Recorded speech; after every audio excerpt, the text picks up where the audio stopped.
Agustus 2020 yang lalu, Perdana Menteri Jepang Shinzo Abe mengundurkan diri karena alasan kesehatan. Berdasarkan sumber yang pernah gue baca, Perdana Menteri Jepang ini, Shinzo Abe ini sudah bekerja selama 147 hari non-stop. Bayangin, 147 hari non-stop di usia 66 tahun. Tentunya ini tidak baik buat kesehatannya beliau begitu ya. Nah, kalau gitu apa yang terjadi dengan Jepang? Apakah Jepang akan memilih Perdana Menteri baru? Akan ada pemilu?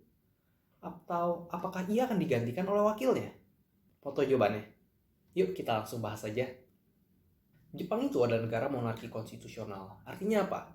Artinya Jepang punya sosok monarki, yaitu kaisar begitu. Cara penggantiannya ya jelas turun-temurun, digantikan oleh anaknya dan seterusnya begitu.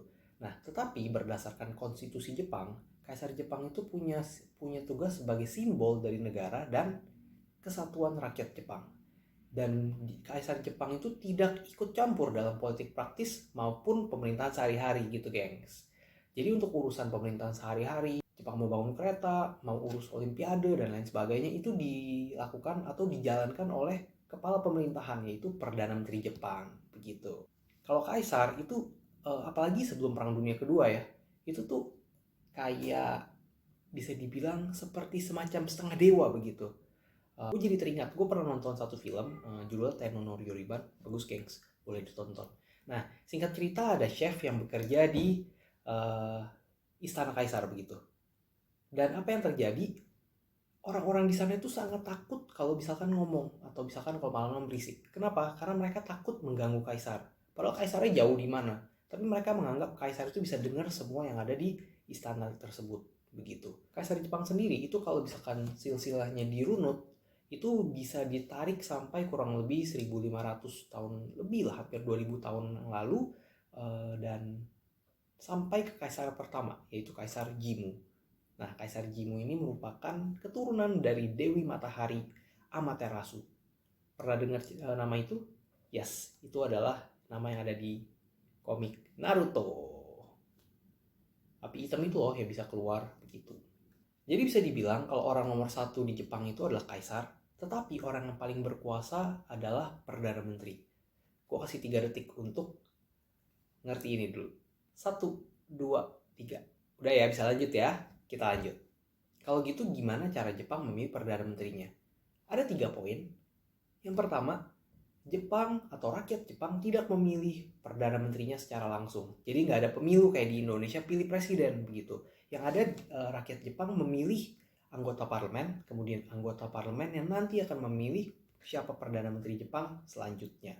Karena parlemen Jepang didasarkan pada tradisi Westminster Inggris, jadi bisa dibilang cara mereka menentukan Perdana Menteri itu lumayan mirip sama Inggris dan negara-negara bekas koloni Inggris. Misalnya Australia, Singapura, New Zealand, Malaysia, Kanada, India, dan masih banyak lagi.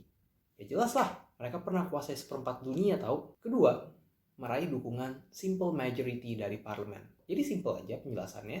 Sosok yang berhasil meraih dukungan 50% plus 1 dari anggota parlemen, dia yang akan menjadi Perdana Menteri. Begitu. Misalnya di satu parlemen ada 100 anggota atau ada 100 kursi gitu. Jadi 50% dari 100, which is 50, ditambah 1. Artinya kalau dapat dukungan 51 anggota parlemen, jadi Perdana Menteri. Kalau ada 1000, 50% dari 1000, yaitu 500. Ditambah 1, 501. Kalau dapat dukungan 501 kursi atau dukungan parlemen, dia jadi Perdana Menteri. Nah, Jepang sendiri ada 465 anggota parlemen. Artinya kurang lebih butuh 233 dukungan anggota parlemen untuk menjadi Perdana Menteri Jepang. Yang ketiga, biasanya sosok tersebut adalah pemimpin dari partai terbesar yang ada di negara bersangkutan. Nah, dengan 3 prinsip ini sekarang kita coba ulas dan analisa siapa yang akan menjadi Perdana Menteri Jepang. Yang pertama, tadi kan sudah dijelas kalau itu adalah anggota parlemen, bukan dipilih langsung secara rakyat. Yang kedua, meraih dukungan 50% plus 1. Dan yang ketiga, biasanya merupakan pemimpin dari partai terbesar. Nah, di Jepang sendiri ada partai terbesar saat ini adalah Liberal Democratic Party atau LDP begitu. LDP ini bisa dibilang mendominasi perpolitikan Jepang dari tahun 1955. Cuman ada 2 kali dari 93 sampai 96 dan 2000 sekitar 2008, 2009 sampai 2012 Perdana Menteri Jepang itu bukan dari LDP begitu. Sedangkan sisanya itu semua dari partai LDP.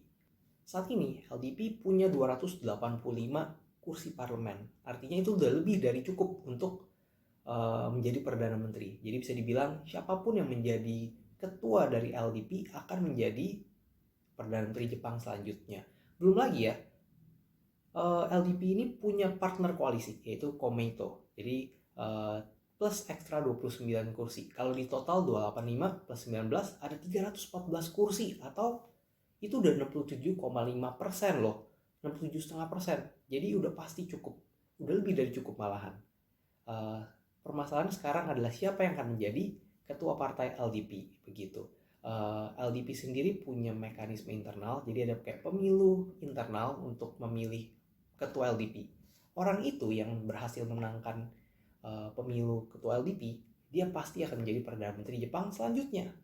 Dan Perdana Menteri Jepang yang sekarang, Yoshihide Suga, yang sebelum menjabat sebagai sekretaris kabinet, memenangkan pemilu tersebut. Dan yes, seperti yang tadi gue bilang, dia jadi Perdana Menteri. Begitu. Nah, gimana kalau misalkan nggak ada partai yang meraih dukungan 50% plus 1 gitu? Seperti yang terjadi di Malaysia baru-baru ini gitu. Bisa dibilang ada 3 koalisi besar di Malaysia. Ada Barisan Nasional, Perikatan Nasional, dan Pakatan Harapan. Yang terbesar, yaitu Pakatan Harapan, mendapat sekitar 48-49 kursi parlemen. Tapi, ini buat video selanjutnya ya. Makanya subscribe dan like video ini supaya gue makin semangat bikinnya.